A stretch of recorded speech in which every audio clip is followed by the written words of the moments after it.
Very good morning, children. This is L.K. Tripathi from LPM Public School, Gola Bazar, Gorakhpur. Dear children, this is chapter first of your civics. That is, what is democracy? Chapter first given in your book, that will be not counted in your syllabus. Welcome back to your online classes, new videos, and much more things will be there for you. We can say COVID pandemic has affected us a lot regarding your study, your carefulness, your preparation, everything was disturbed very much. Whatsoever is there, it happens in life sometimes.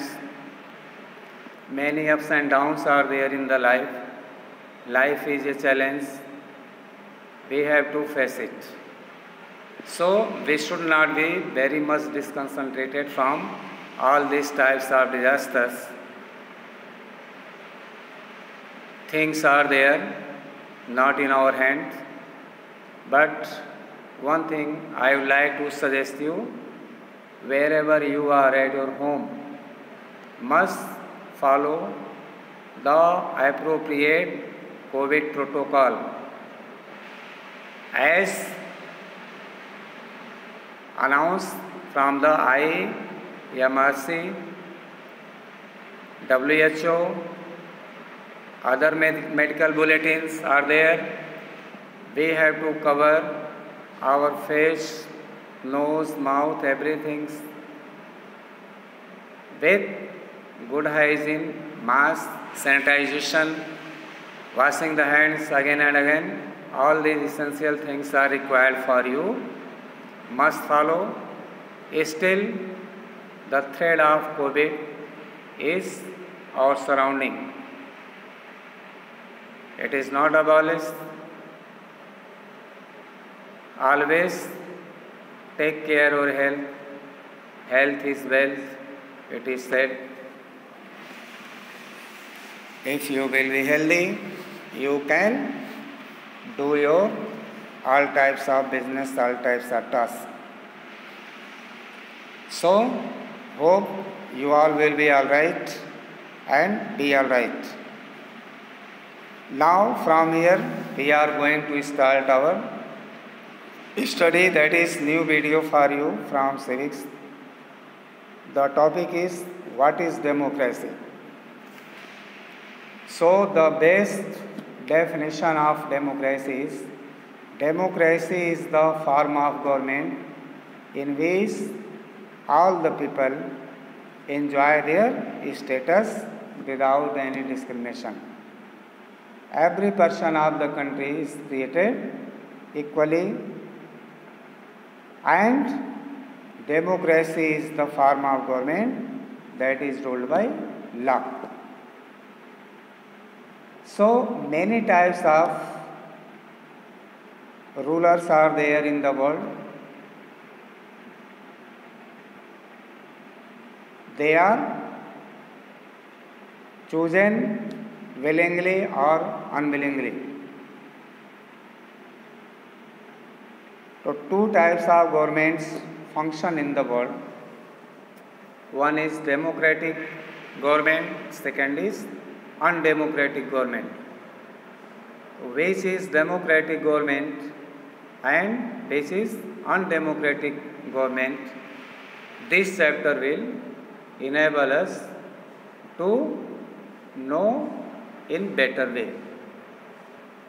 Democratic government means the government which is chosen, or we can say elected by the people of the country, on the wish of the people of the country, that is democratic government.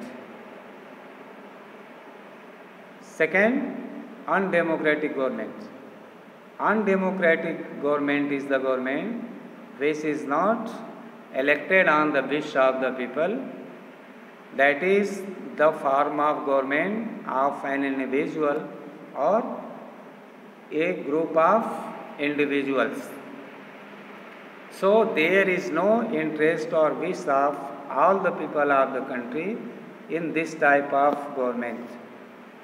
That's why we can say this is not a fair form of the government.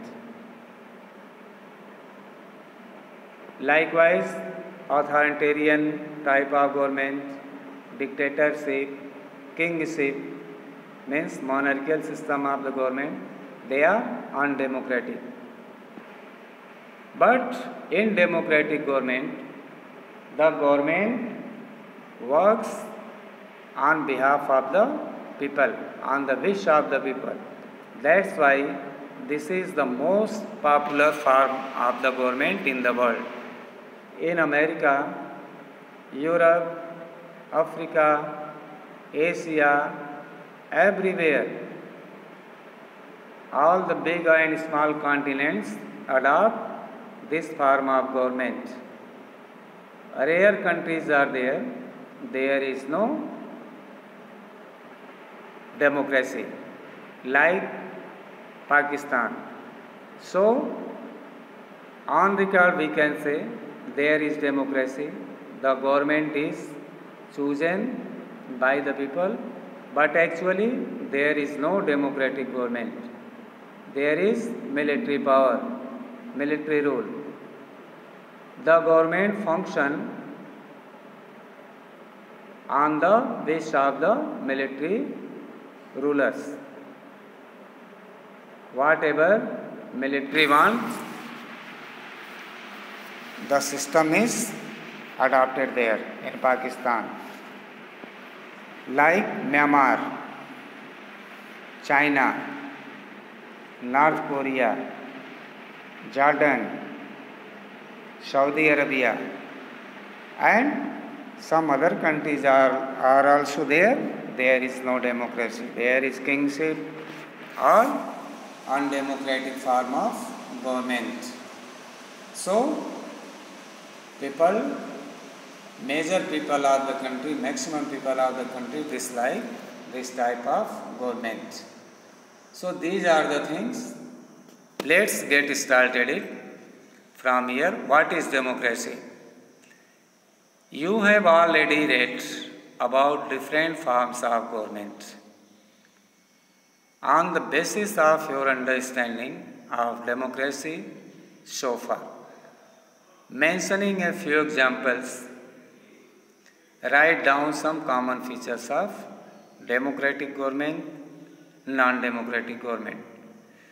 We have to find out different types of government, that is democratic and non-democratic. Why define democracy? The question is there. Why should we define it? Before we proceed further, let us first take note on an